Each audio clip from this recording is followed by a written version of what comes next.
साथियों नमस्कार, मैं हूं आपका दोस्त कालू माली। साथियों, बाड़मेर की गरिमा चौधरी का इंडिगो एयरलाइंस में हुआ चयन।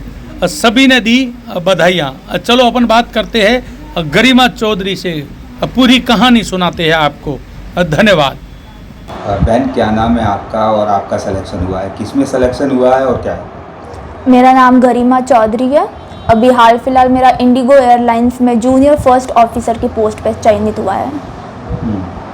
तो कैसे यहाँ पे जाने के लिए, यहाँ तक पहुँचने के लिए कैसे आपको मेहनत करनी पड़ी थी? क्योंकि बीच में कोरोना काल भी आया था, तो उस कोरोना काल में फिर आपको कितनी मेहनत करनी पड़ी थी? मैंने 2019 में ही ये फील्ड ज्वाइन कर लिया था। फ्लाइंग क्लब में एडमिशन ले लिया था भुवनेश्वर में। उसके बाद 2 साल कोविड आ गया था, जिसकी वजह से फ़्लाइंग क्लब बंद हो गए थे और तब मैं घर पे ही थी क्योंकि फ़्लाइंग क्लब भी सारे बंद हो गए थे। तो वो 2 साल बहुत ऐसे निकले थे कि पता नहीं अब आगे क्या होगा, क्योंकि बहुत ज़्यादा कोविड का बहुत ज़्यादा हो गया था। और उसके बाद फिर से जब सिचुएशंस ठीक होने लगी, मैंने फिर से पुणे में ट्रांसफ़र ले लिया था फ़्लाइंग क्लब में, क्योंकि वहाँ पे फ़्लाइंग का स्पीड काफ़ी अच्छी थी। फिर पुणे में मेरा सारा फ़्लाइंग कंप्लीट हुआ। साइड बाय साइड मैंने पेपर क्लियर किए थे DGCA के।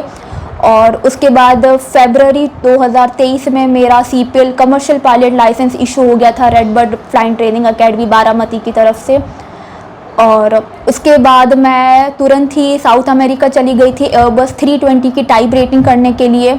एंड उसके बाद मैं जब वापस आई इंडिया, तो पिछले 1 साल से मैं अलग अलग एयरलाइंस में अप्लाई कर रही हूँ। जो भी वैकेंसीज आ रही है उसमें अप्लाई कर रही हूँ। हर एयरलाइन का अलग प्रोसीजर होता है सिलेक्शन का। किसी में 3 राउंड होते हैं तो किसी में 4 राउंड होते हैं। और हर बार कभी रिटर्न क्लियर हुआ, कभी सेकंड राउंड क्लियर हुआ, तो कभी 3rd राउंड में अटक गई। ऐसे ऐसे करके बहुत रुकावटें आई, लेकिन अब फाइनली मेरा इंडिगो एयरलाइन में सारे स्टेजेस पे सारा सिलेक्शन हो गया है और as a junior first officer post पे मेरा सिलेक्शन हुआ अभी इंडिगो में।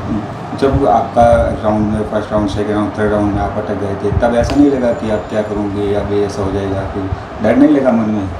डीमोटिवेशन तो काफ़ी हुआ था कि एक एक राउंड से बहुत नज़दीक पहुंच के फिर मैं मतलब सिलेक्शन नहीं हुआ। लास्ट राउंड पहुंच गई थी, लेकिन वहां से मेरे को फिर एलिमिनेट हो जाती थी, तो बहुत डीमोटिवेशन हुआ। बट यही था कि करना तो है ही अब, क्योंकि अब इतना दूर तक आ गई हूँ, इतना मेरी पढ़ाई पे भी इतना इन्वेस्टमेंट हो चुका है, तो हार तो नहीं माननी थी। और हर बार फिर मैं हर अगली वैकेंसी में फिर से मेहनत करती थी, बहुत ज़्यादा हार्ड वर्क करके एक्स्ट्रा एफर्ट्स डाल के मैंने फिर इस बार इंडिगो में तो मैंने अपना 100% डाल के सिलेक्शन करवा। बाड़मेर की बेटी जो है वो अब फ्लाइट उड़ाएगी। बाड़मेर में तो यहाँ तक तो बेटियों को घर से बाहर निकलना और मोटरसाइकिल चलाने पे भी लोग कहते हैं कि ये बेटी मोटरसाइकिल चला रही है, क्या करेगी, लेकिन आप तो अब जो है प्लेन उड़ाएगी। मैं इसके लिए अपने परिवार को बहुत ज़्यादा धन्यवाद कहना चाहती हूँ कि आज उन्हीं की वजह से उन्होंने मेरे पे भरोसा दिखाया। उन्हीं की वजह से मैं एयरबस 320 जैसे इतना बड़ा विमान उड़ाऊंगी, क्योंकि हमें भी पता है ये बाड़मेर डिस्ट्रिक्ट में जहाँ पे इतना प्रिविलेज नहीं है गर्ल्स एजुकेशन के लेके, बट जहाँ लेके मेरी फैमिली ने, स्पेशली मेरे मम्मी और पापा ने बहुत सपोर्ट किया। उन्होंने थ्रू आउट मेरी जर्नी में मुझे बहुत हेल्प किया है, जिसकी वजह से आज मैं यहाँ तक पहुँची हूँ। तो ये सब कुछ आपने कहाँ से मोटिवेशन होकर ये सब कुछ कहा कि मेरे को नहीं, अभी तो एरोप्लेन में ही उड़ानी है?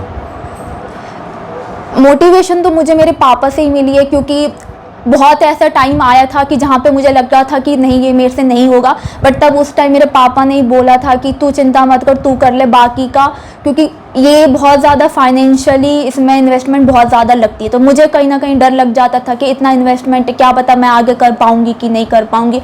बट हर बार मेरे पापा ने यही कहा है कि तू फाइनेंशियल का मत सोच, तू अपना हार्डवर्क कर, अपनी मेहनत कर, अगर तू उस पर फोकस कर, बाकी फाइनेंशियल का मैं खुद देख लूँगा। तो उनकी वजह से वो मुझे बहुत ज़्यादा वो मिला, लेकिन उन्होंने मुझे बहुत ज़्यादा मोटिवेट किया हर स्टेज पे।